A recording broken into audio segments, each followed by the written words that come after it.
Eu sou sócio-diretor em 50% de ativos de uma indústria química e farmacêutica, que era a empresa que eu era funcionário. Eu entrei nessa empresa em janeiro de 2000 como responsável técnico já. Eu era químico responsável. Eu era o gestor da fábrica e o responsável técnico da empresa. Se você pegar um produto químico, vem o nome aqui, ó, químico responsável. E ele responde por aquele produto, cível, criminalmente, e inclusive ele responde pelos processos internos da fábrica. Então eu era químico responsável da empresa e, juntamente com isso, eu comecei a empreender no ramo de suplementação esportiva, montando lojas de suplemento. Montei uma loja, montei duas. Chegou um momento que eu tinha 7 lojas de suplemento e uma distribuidora. Não é a época que o online ainda não existia. De onde que veio essa primeira loja? A primeira loja veio de um trauma. Eu trabalhava numa empresa, num laboratório, também era responsável técnico desse laboratório, e eu sempre fui uma pessoa muito obcecada no trabalho, desde garoto. Então eu era o primeiro a chegar, o último a sair, extremamente competitivo dentro da empresa, extremamente obcecado por processos,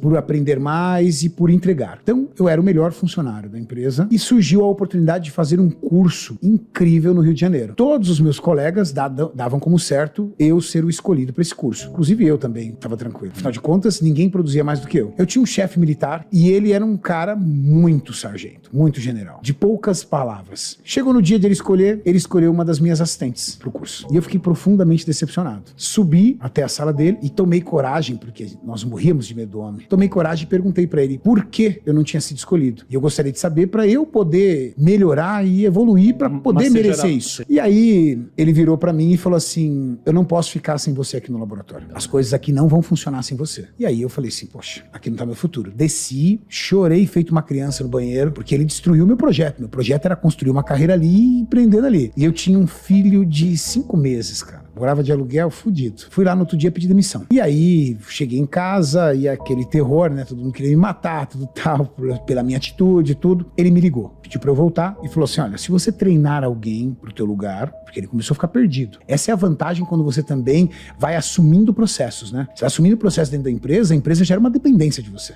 A empresa tinha uma dependência do meu trabalho muito grande. Ele falou: olha, se você treinar alguém pro seu lugar, eu demito você e você tem aí todas as suas rescisões e todos os seus direitos trabalhistas em mãos. Ok, treinei alguém pro meu lugar, demorou aproximadamente 30 dias, recebi R$4.500. Esses R$4.500 viraram uma primeira loja. Abri a loja com R$4.500 e entrei nessa empresa, que eu sou sócio. Então, o dinheiro da loja, eu fui abrindo outras lojas. Mas a ideia de montar a loja foi porque você tomava suplemento? A ideia de montar a loja era porque eu conhecia desse mercado. Eu entendia disso. Já treinava desde os meus 16 anos de idade. Consumia suplementação. E entendia o que as pessoas queriam na suplementação esportiva. Eu entendia daquilo. E consegui identificar um local que eu via potencial para poder ter um comércio desse ramo. Pelo volume de academias que tinha e pela falta de uma loja nesse segmento. E aí montei a primeira loja, trabalhando na empresa, deixava o dinheiro lá, montei a segunda loja, montei a terceira loja, e cada loja que eu montava, eu fazia um mapeamento de todos os locais, da forma, da capacidade de retorno que aquele local tinha para o comércio. Chegou um momento que eu tinha 7 lojas e tinha uma distribuidora. O que é uma distribuidora? Eu comprava grande quantidade de produto das fábricas e vendia para lojas pequenas que não tinham ticket para comprar direto da fábrica, porque a fábrica exige um faturamento mínimo. Então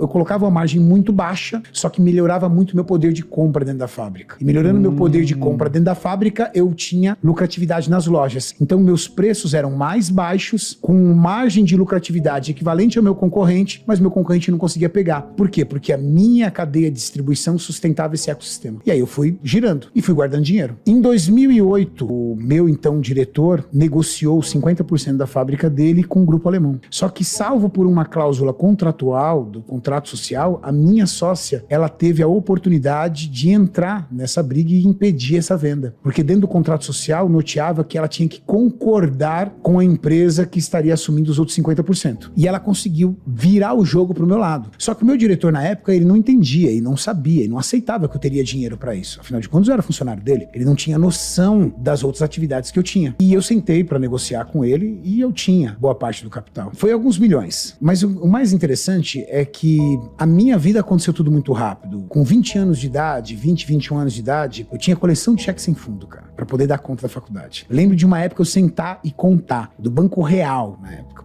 Eu tinha 68 cheques sem fundo. Cheque sem fundo que eu tinha passado mesmo, caloteiro mesmo. Tinha que pagar a faculdade e saía pedalando. Com 20 anos eu tinha 68 cheques sem fundos. Com 24 anos eu já tinha tinha toda a minha vida estabilizada. Com 27 anos, eu consegui juntar o meu primeiro milhão. Com 30 anos, eu já tinha alguns milhões para comprar os 50% da fábrica. Por que você fez seu primeiro milhão com 27? Por causa das lojas. Não foi o salário. Chegou um momento que as minhas lojas eram tão fortes, e a minha distribuidora tão forte, que eu sentava com os meus amigos e eles falavam assim, cara, não entra na minha cabeça porque você continua funcionário dessa empresa. Não entra, não tinha sentido. Então, na verdade, dentro da empresa, eu era um funcionário. E, teoricamente, não me alçava a ideia de me tornar sócio. Isso foi muito rápido. Você acha que o dinheiro compra felicidade, Cariani? Eu acho que o dinheiro compra 3 coisas que são bem importantes e que estão atreladas à felicidade. Primeiro, segurança. Segurança te traz paz, e paz é um grande amigo da felicidade, na é verdade. É tirar tua felicidade, tirar tua paz. O dinheiro realiza sonhos. Quem é um grande amigo também da felicidade? Realiza sonhos. Dinheiro compra a oportunidade de você ajudar as pessoas que você gosta. Quem tem um coração bom e ajuda pessoas que ela ama, pô, isso também traz felicidade. Sim. Então eu acho que o dinheiro, ele traz coisas que são muito parentes próximos da felicidade. Agora, a felicidade é um estado de espírito, né? Então, eu acho que a palavra felicidade pra cada um é tão relativo. Por exemplo, eu sou feliz por ter uma vida regrada. É meu. Se você começar a me levar pra um monte de lugar e eu começar a perder as minhas regras da vida, eu começo a ficar chateado. Porque eu fui criado assim. Então, eu gosto de acordar no mesmo local, fazer minha atividade física em jejum, ir pra minha empresa. Assim, qual é a minha vida? Eu acordo 6:30 da manhã, faço meu cardio em casa. Termino de fazer meu cardio, eu tomo meu café da manhã, tomo banho, vou pra fábrica. Chego na fábrica 8:30 da manhã, mais ou menos, saio da fábrica 3:30. Vou pro meu centro de gravações. Faço meu treino, faço as gravações, faço o podcast, chego em casa às 9 horas. Chego em casa de 9 horas, brinco com meus filhos. Quando for 11:30, mais ou menos, meia-noite, estou indo dormir. Então, isso me faz feliz. Quando eu saio disso para um compromisso fora, por exemplo, eu fui dar uma palestra em Rondônia. Nós ficamos 3 dias sem dormir. Cara, fizeram uma logística tão louca lá que, por exemplo, eu dormi quinta-feira à noite e acordei 6:30 da manhã na sexta, certo? O voo era às 10 horas, atrasou para 00:30. Aí tinha conexão em Manaus, cheguei 4 horas da manhã em Rondônia. Cheguei 5:30 no hotel. Eu subi, tomei banho, me troquei e desci para tomar café. Aí eu falei assim pro Muso,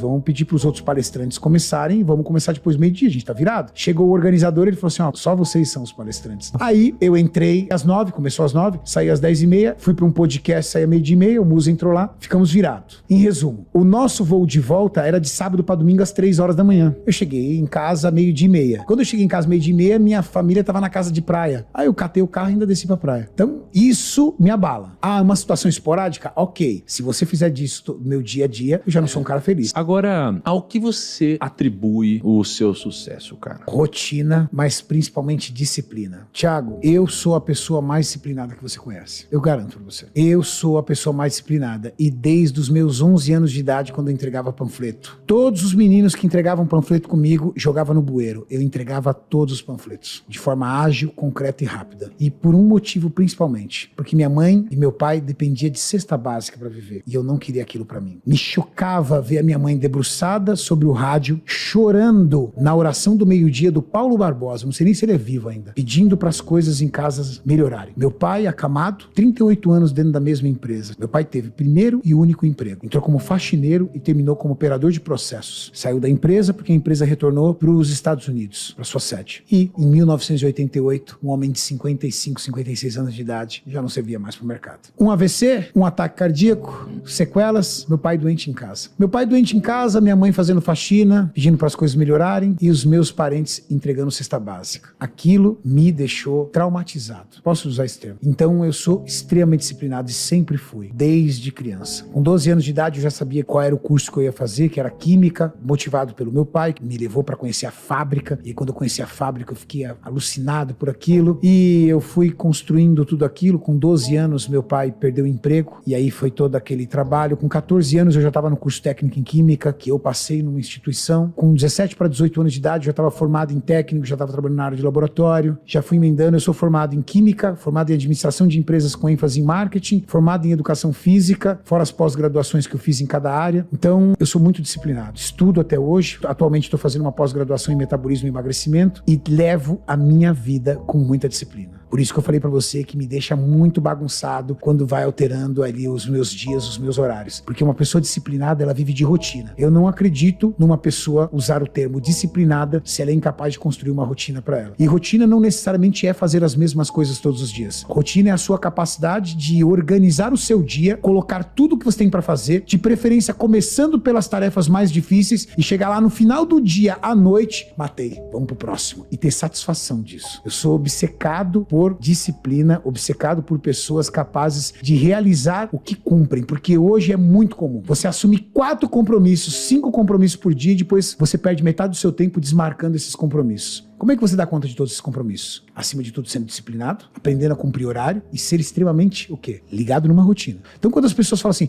eu não tenho tempo para uma atividade física, é que não é prioridade para você. Cuidar de você não é prioridade. Só que eu tenho uma seguinte concepção. Para mim, um homem de sucesso está ligado em 3 pilares. O pilar da carreira é importantíssimo. O que seria de mim, da minha autoestima, daquilo que eu reconheço sobre os meus valores, se a minha carreira tivesse sido um fracasso? Isso é uma prioridade para mim. Para muitas pessoas não é. Eu tenho um tio que passou na USP, fez faculdade na USP, e ele tinha um sonho, morar no mato, morar no meio do mato. E quando ele se formou, ele foi morar no meio do mato. E mora no meio do mato até hoje, dando aula, dá poucas aulas, o suficiente para ele ter a renda dele, mas ele é o quê? Feliz. Eu sou feliz com a minha carreira, com o que eu construí. Eu queria ter dinheiro, eu queria ter condições financeiras, eu queria ser rico, eu queria ter uma indústria, eu queria tudo isso, eu consegui tudo isso. Eu queria ter uma indústria para dar emprego pro meu pai. Coincidentemente, eu tenho uma indústria farmacêutica. Meu pai não viveu para ver isso, mas eu consegui cumprir a minha promessa com 12 anos de idade. Eu cumpri minha promessa.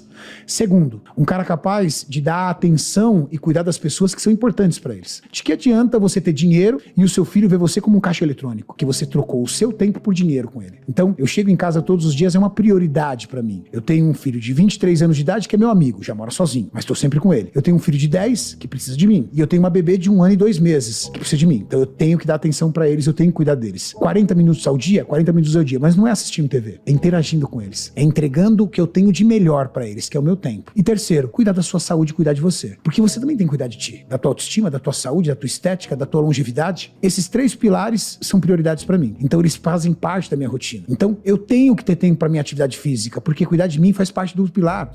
Eu tenho que ter tempo para fazer uma alimentação saudável. Ah, eu não tenho tempo, mas eu tenho dinheiro, então as pessoas fazem para mim. Eu tenho cozinheira para fazer minha comida, porque é uma prioridade para mim. Então eu coloco esses 3 pilares em prioridade. Não é só a questão financeira. Eu poderia ganhar muito mais dinheiro? Claro que eu poderia. Mas isso é o que me faz feliz.